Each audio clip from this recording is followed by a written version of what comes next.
Hi guys, నేను మీ Shabbi sir. ఈ వీడియోలో వచ్చేసి పర్స్పెక్టివ్ ఇన్ ఎడ్యుకేషన్ సంబంధించి డిఎస్సి అభ్యర్థులకు టాప్ 20 బిట్స్ అనేటటువంటి వీడియోలో మనం డిస్కషన్ చేద్దామండి. ఓకేనా? 100% ఖచ్చితంగా మేబీ వచ్చేటటువంటి ఛాన్స్ అయితే ఉంది. కాబట్టి అభ్యర్థులంతా వీడియోని చివరి వరకు పూర్తిగా చూడండి. స్కిప్ చేస్తే మీకు అర్థం కాదు. ఓకేనా? రైట్. వీడియోని చూసే ప్రతి ఒక్కరు ఒక చిన్న లైక్ చేయండి, ముందు వరకు షేర్ చేయండి. కానీ మన 10 మంది అభ్యర్థులకు ఈ వీడియో అయితే రికమెండ్ అవుతుంది. Okay, thank you. డైరెక్ట్గా టాపిక్లోకి వెళ్దాం. మొదటి ప్రశ్న, అంత్యవాసి అనగా ఏమిటి? అంత్యవాసి అనగా ఉపనయనం ఉత్సవం జరిగిన తర్వాత విద్యార్థి ఎవరైతే ఉంటారో అతన్నే అంత్యవాసి అని చెప్పి తెలియజేయడం జరుగుతుంది. Okay, option 2 is the right answer. Okay, next question, క్రింది వానిలో సరైన ఏకైక అంశంని ఎన్నుకోండి. వ్యక్తి జీవితంలో చివరి దశ వానప్రస్థాశ్రమము. శూద్రులు రథ గజ త్వరగా అనే విద్యను నేర్చుకునేవారు. మనుస్మృతి ప్రకారం స్త్రీలకు ఉపనయన సంస్కారం లేదు. అత్యంత అశాస్త్రీయ పద్ధతి మానిటోరియల్ పద్ధతి. వీటిలో రైట్ ఆన్సర్ వచ్చేసి మనం చూసుకుంటే సరైన అంశం వచ్చేసి మనుస్మృతి ప్రకారంగా స్త్రీలకు ఉపనయన సంస్కారం అనేది లేదు అనేది సరైన ఏకైక అంశం అండి. Okay, right. థర్డ్ క్వశ్చన్, వేదకాలంలో వ్యక్తి జీవిత దశల్లో ఆంగ్లంలో రెక్టిఫైడ్ లైఫ్ అనగా ఏమిటి? విరమణ వయస్సు, వృద్ధాప్య వయస్సు, వానప్రస్థాశ్రమం, అనాథాశ్రమం. రైట్ ఆన్సర్ స్క్రీన్ మీదే ఆన్ అయితే ఉంది. వానప్రస్థాశ్రమం is the right answer guys. Okay, next question, నాలుగో ప్రశ్న, క్రింది వానిలో వేదకాలానికి చెందిన పదం ఏమిటి? ఉపసదస్సు, ఉపసంపద, ఉపనయనం, ఉపవాసం. ఆల్రెడీ మీకు రైట్ ఆన్సర్ అనేది స్క్రీన్ మీద అవైలబుల్ అయితే ఉంది గాయస్. ఓకేనా? నెక్స్ట్ వీడియో చేసేటప్పుడు ఈ విధంగా ఆన్లో కాకుండా ఆఫ్ చేసి మీకు తెలియజేయడం జరుగుతుంది. ఓకే, క్రింది వానిలో వేదకాలానికి సంబంధించిన పదం ఉపనయనం. ఓకే, ఫిఫ్త్ క్వశ్చన్, శృతులు అనగా వీటికి మరొక పేరు. శృతులు అనే వాటికి మరొక పేరు ఏంటి? వేదాలు ఇస్ ద శృతులు. ఓకేనా? సినోనిమ్ నేమ్స్ అండి. ఓకేనా? Same names. కోరికలను వదిలిపెట్టడం అనే దానికి అర్థం ఏంటంటే మోక్షం పొందడము.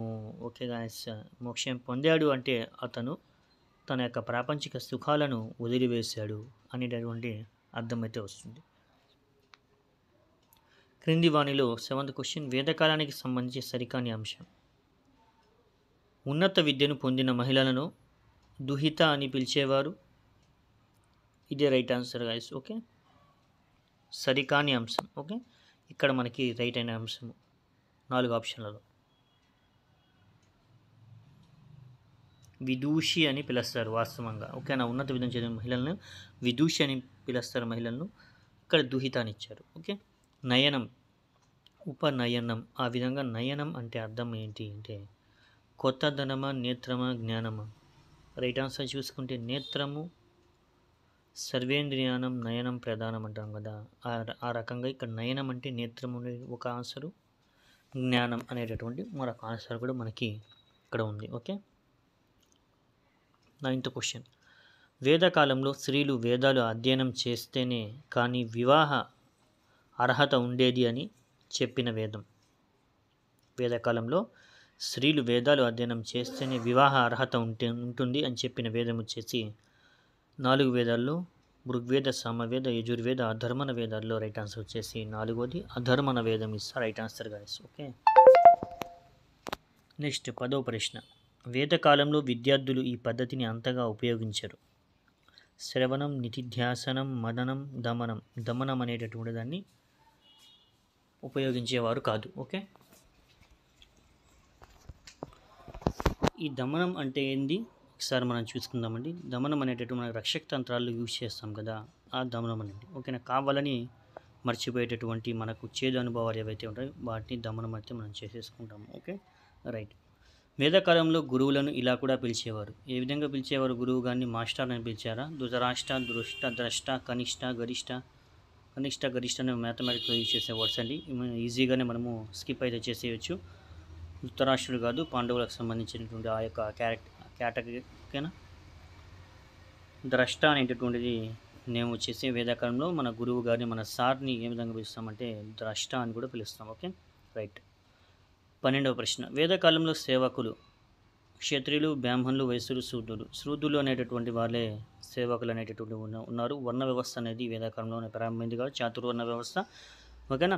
మనువు యొక్క శరీరం నుంచి బ్రాహ్మణులు తల నుంచి, క్షత్రియులు భుజాల నుంచి, వైశ్యులు తొడల నుంచి, శూద్రులు పాదాల నుంచి ఉద్భవించారని చెప్పి వేదకాలంలో వర్ణ వ్యవస్థ అనేది స్టార్ట్ అయిపోయింది. Okay, right. ఈ యొక్క శూద్రులు అనేటటువంటి వాళ్ళు పైన ఉన్నటువంటి ఆ 3 వర్గాలకు సంబంధించిన వాళ్ళకి సేవలు చేసుకోవడానికి పుట్టారని చెప్పి ఆ విధంగా మనకి తెలియజేస్తుంది వేదకాలము. అందరికీ తెలిసిన విషయమే, కానీ ఒక్క రీకాల్ మాత్రమే చేస్తున్నానండి. ఓకే, వేదాల ప్రకారం ద్విజులు అని ఎవరిని పిలుస్తారంటే బ్రాహ్మణులను ద్విజులు అని పిలుస్తారు. ఓకే, కర్మకాండలు, యోగాలు అనేటటువంటివి చేసేటటువంటి వాడు వీరే కదా. 14వ ప్రశ్న, ఉపనయనం అనే ఉత్సవం ద్వారా తర్వాత గురువు చెవిలో విద్యార్థికి ఉపదేశించే మంత్రం ఏది? గాయత్రి మంత్రం అనేటటువంటిది ఉపనయనం అనే ఉత్సవం తర్వాత గురువు చెవిలో విద్యార్థికి ఉపదేశించే మంత్రం. ధర్మ, అర్థ, కామ, మోక్షాలు అనేటటువంటి వేదకాలంలో ఏమిటండి?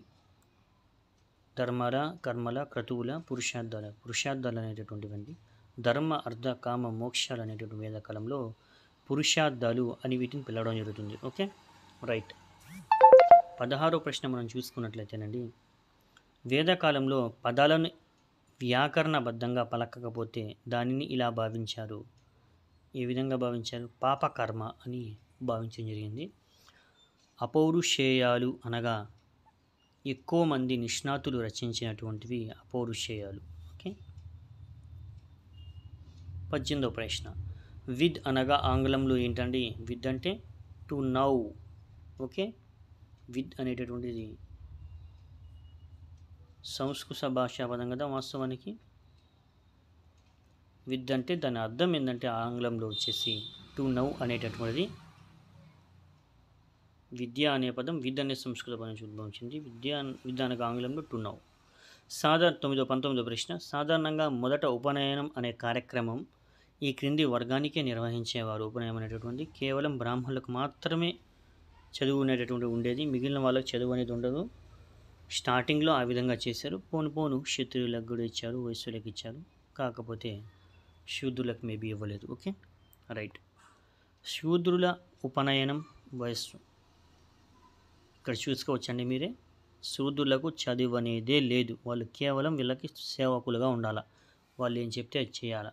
ఓకే, వయస్సు చదువు అనేది ఉండేదే కాదు. ఓకేనా.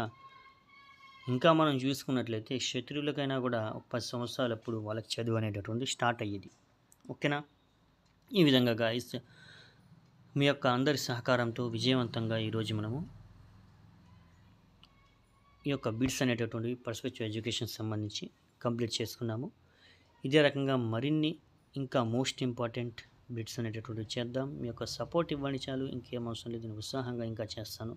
ఈ వీడియోని ఒక చిన్న లైక్ చేయండి గాయస్. చూసేటటువంటి ప్రతి ఒక్కరితో నా రిక్వెస్ట్. మీ యొక్క విలువైన అభిప్రాయాన్ని కూడా కామెంట్ సెక్షన్లో తెలియజేయండి. Okay, thank you so much all of you.